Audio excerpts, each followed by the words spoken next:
यांच्या पुढे ढाल म्हणून उभा आहे ती शिवसेना. आणि यांना कळून चुकलं, जोपर्यंत शिवसेना नावाचा अडथळा दूर करत नाही, जोपर्यंत उद्धवजी ठाकरे यांना मुख्यमंत्री पदावरून बाजूला सारत नाही, तोपर्यंत आपले मनसुबे पूर्णत्वाला जाणार नाहीत. आणि म्हणूनच त्यांनी डाव आखला, डाव साधला. दिल्ली पुढे मुजरे करणारे हुजरे इथं तयार झाले आणि शिवसेना फोडली गेली. शिवसेना फुटल्याने काही ना आनंदाच्या उकळ्या फुटल्या. आता शिवसेना संपणार. अरे हट, शिवसेना संपत नसते, शिवसेना संपवत असते. शिवसेना संपवणारे संपले, पण महाराष्ट्र द्रोह्यांना गाडून उद्धवजींच्या नेतृत्वाखाली ही शिवसेना मजबूतीनं तशीच उभा आहे. हे तेच मैदान आहे, ही तीच शिवसेना आहे आणि हा तोच दसरा मेळावा आहे. आणि महाराष्ट्र द्रोही रावणाचं दहन करणारे हे तेच शिवसैनिक आहेत. पण हे सगळं करून तुम्ही साधलं तरी काय? बेदिली, फसवणूक, विश्वासघात, उन्माद, अहंकार, माज याला पुरता ऊत आला. अवघ्या राजकारणाचा तुम्ही चिखल केला. नैतिक मूल्य, ध्येय, धोरण, विचार, तत्व सगळी वाऱ्यावर उडून गेली. सत्ता आणि मत्ता एवढंच अंतिम ध्येय झालं. राज्य व्यवस्थेच्या पायाशी नैतिक मूल्यांचं अधिष्ठान असावं लागतं. राज्य व्यवस्थेच्या पायाशी सत्य, न्याय, विश्वास आणि शिव ही नैतिक मूल्य जर नसतील तर ती व्यवस्था न राहता तो जंगलचा कायदा होतो आणि तिथं नागरिक नव्हे तर गुलाम तयार होतात. आमचा प्रवास त्या दिशेने चाललाय. सत्तेच्या सामर्थ्यानं सर्वसामान्यांचे कान इथं आता पिळले जात आहेत. इथं झालं काय? नुसत्या योजना फुगल्या, पण विकास कुठे आहे? तुम्ही 1500 रुपये खात्यावर जमा केले, पण जगणं महाग करणारी महागाई कमी करू शकलात? पुरोगामी म्हणवल्या जाणाऱ्या महाराष्ट्रामध्ये आज लाडकी बहीण योजनेची नुसती जाहिरातबाजी चालू आहे. इव्हेंटवर कोट्यावधी रुपये खर्च केला जातोय. हा जाहिरातबाजीचा खर्च जर वाचवला असता तर लाडक्या बहिणींना 1500 नव्हे 3000 रुपये देता आले असते. पण तुमचा देण्यावर नव्हे दाखवण्यावर भर आहे, हे सिद्ध झालं. महाराष्ट्रात 83 लाख मुली शिक्षण प्रवाहाच्या बाहेर फेकल्या गेल्या, पण यांना त्यांचं काही नाही. खरं तर NCRBच्या अहवालानुसार गेल्या वर्षात तब्बल 47,000 महिला अत्याचाराचे गुन्हे दाखल झाले. बदलापूर, बोबदेव घाट, नागपूर, कोल्हापूर, नवी मुंबई वृत्तपत्रात रोज महिला अत्याचाराच्या बातम्या. जगातला पहिला सर्जिकल स्ट्राईक छत्रपती शिवाजी महाराजांनी केला. शाहिस्ताखानाची बोट छाटली आणि वाऱ्यासारखे आलेले महाराज तीरासारखे निघाले. काही वेळानंतर लाल महालातला गोंधळ संपला आणि शाहिस्ताखानाची बेगम धावत धावत शाहिस्ताखानाकडे आली. हुजूर, हमारी बेटी गायब है, हमारी बेटी गायब है.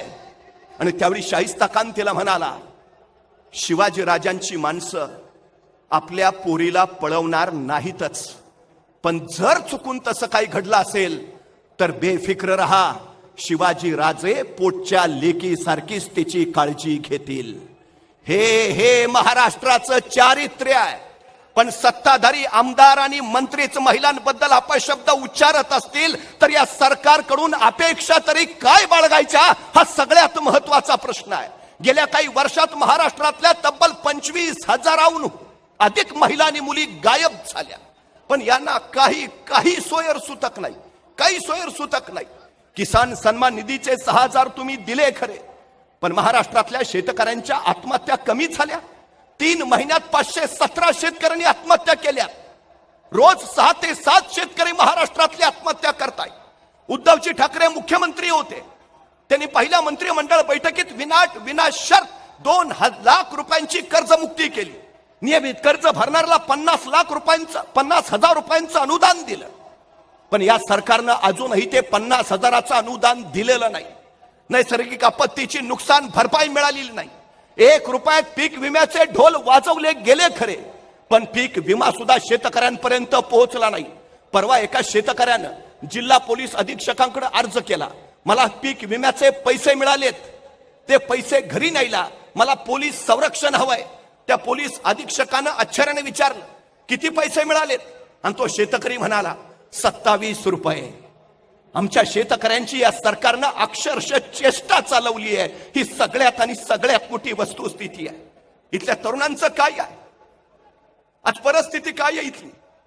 महाराष्ट्रात 42% तरुण पूर्ण बेरोजगार आहेत. परवा पोलीस भरती निघाली, जागा 6000, अर्ज झाले 7 लाख. 3 विभागाच्या भरत्या निघाल्या, जागा 23,000, अर्ज झाले 35 लाख. एक तरुण एका चौकात उभा राहून तावानं सांगत होता, हे सरकारनं महागाई वाढवली, या सरकारनं बेरोजगारी आणली, हे सरकार काही कामाचं नाही, हे सरकार बिनकामाचं. बघता बघता पोलीस आले, त्या तरुणाला धरून नेलं आणि त्या तरुणानं पोलीस स्टेशन मध्ये गेल्यावर विचारलं, मला इथं का धरून आणलंय? तसे ते पोलीस म्हणाले, तुम्ही सरकारच्या विरोधात बोलताय. तसा तो तरुण म्हटला, अहो मी आपल्या सरकारबद्दल बोलत नव्हतो, मी पाकिस्तान सरकारबद्दल बोलत होतो. तसे ते पोलीस इन्स्पेक्टर म्हटले, आम्ही काय तुला वेडे वाटलो का? आम्हाला माहित नाही का कुठलं सरकार बिनकामाचं आहे ते? आज सगळ्यांची परिस्थिती आहे, सगळ्यांना जे झालंय ते माहिती आहे. पण आज नेमकी परिस्थिती काय, कुठल्या दिशेनं आम्ही चाललोय, याचा विचार आम्ही प्रामुख्यानं करायला हवा. उद्धवजी ठाकरे मुख्यमंत्री होते, महाराष्ट्रातला एकही उद्योग गुजरातला गेला नाही. पण आता रोज एक उद्योग गुजरातला निघालाय. तुम्ही महाराष्ट्र सरकार चालवताय का गुजरात साठी सरकार चालवताय? हा सगळ्यात मोठा प्रश्न इथल्या जनतेच्या पुढे आहे. आमच्या पोरांच्या हाताला काम नाही, पोरं बेकार म्हणून फिरतायत महाराष्ट्रात. आज महाराष्ट्रावर 7,82,000 कोटीचं कर्ज आहे. 56,000 कोटी नुसतं व्याज भरतोय. हे सरकार जाईल त्यावेळी महाराष्ट्रावर 8.25 लाख कोटीचं कर्ज करून जाईल. महाराष्ट्रातल्या प्रत्येक व्यक्तीच्या डोक्यावर या सरकारनं 65,000 रुपयांचं कर्ज करून ठेवलंय. मग कर्ज झालेले हे कर्जबाजारी तरुण चाकरी करायला काय गुजरातला जातील का? पुन्हा आमच्या वाट्याला मुंबई तुमची तर भांडी घासा आमची. अरे यासाठी 105 हुतात्म्यांनी बलिदान देऊन संयुक्त महाराष्ट्र मिळवला का? पण या सरकारनं हा महाराष्ट्र भावनिक दृष्ट्या आणि सामाजिक दृष्ट्या संयुक्त ठेवलाय कुठं? जाती जातीत भांडणं लावली, धर्मात भांडणं लावली. तुम्ही टिकणारं मराठा आरक्षण देणार होता, काय झालं त्याचं? काय झालं धनगर आरक्षणाचं? काय झालं आदिवासी ओबीसींच्या प्रश्नाचं? हा सगळ्यात महत्वाचा प्रश्न आहे तो आहे महाराष्ट्र छत्रपती शिवाजी महाराजांचा 18 पगड जातीचा एकसंघ महाराष्ट्र यांनी अक्षरशः तुकड्या तुकड्यात विभागून ठेवलाय. युगप्रवर्तक छत्रपती शिवाजी महाराज ज्यांनी राष्ट्र उभा केलं, पण छत्रपती शिवाजी महाराजांचा राजकोट इथला पुतळा सुद्धा हे नीट उभा करू शकले नाहीत. 8 महिन्यात राजकोटचा छत्रपतींचा पुतळा कोसळला. पुतळा नव्हे, महाराष्ट्र धर्म कोसळला. पुतळा नव्हे, महाराष्ट्राची अस्मिता कोसळली. पुतळा नव्हे, इथली नैतिक मूल्य ढासळली. 350 वर्षापूर्वी छत्रपती शिवाजी महाराजांनी सिंधुदुर्ग किल्ला उभारलाय. 350 वर्ष झाली तो लाटांचे तडाखे खातोय. त्या लाटांच्या तडाख्यांनी सिंधुदुर्गाची दगड झिजलीत, पण 2 दगडांना सांधणारा चुन्याचा चिरा मात्र अजून जसाच्या तसा आहे.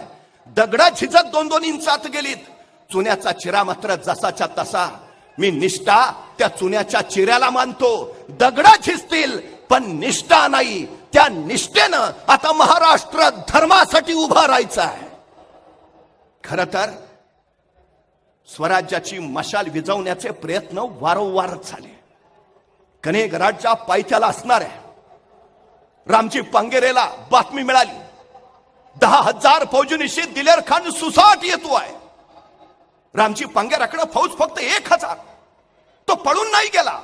त्यांनी 300 मावळे गडाच्या रक्षणासाठी पाठवले आणि 700 मावळे घेऊन त्या दिलेर खानाच्या फौजेची वाट पाहत बसला. हा दिलेर खान ज्यांनी रयतेचे हाल केले आणि बघता बघता रामजीच्या तळपायाची आग मस्तकाला गेली. मस्तकाची शिर तडाडली आणि अंगातली बाराबंदी फाडून तो आपल्या मावळ्यांच्या पुढे उभा राहिला आणि कडाडला, मर्दानो या खानाशी झुंजायचा आहे. जे जातीचे असतील ते येतील, जे जातीचे नसतील ते जातील. जो लढेल त्याला सोन्याची कडी आणि जो पळेल त्याला चोळी बांगडी.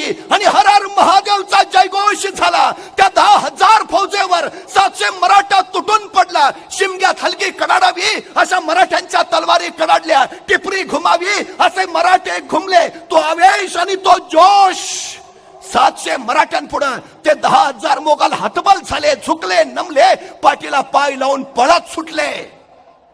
आपण किती आहोत हे महत्वाचं नाही, आपण कोण आहोत हे महत्वाचं आहे. आपण महाराष्ट्राचे वाघ आहोत. आपण हिंदू हृदय सम्राट शिवसेना प्रमुख बाळासाहेब ठाकरेंचे वाघ आहोत. आपण उद्धवजी ठाकरेंचे वाघ आहोत. ती मशाल घेऊन आता खडं ठाकायचं आहे. महाराष्ट्र धर्माच्या रक्षणासाठी, महाराष्ट्राच्या अस्मितेसाठी, इथल्या स्त्रियांच्या सन्मानासाठी, तरुणांच्या हाताला काम देण्यासाठी, महाराष्ट्राचं महाराष्ट्रपण अखंड ठेवण्यासाठी.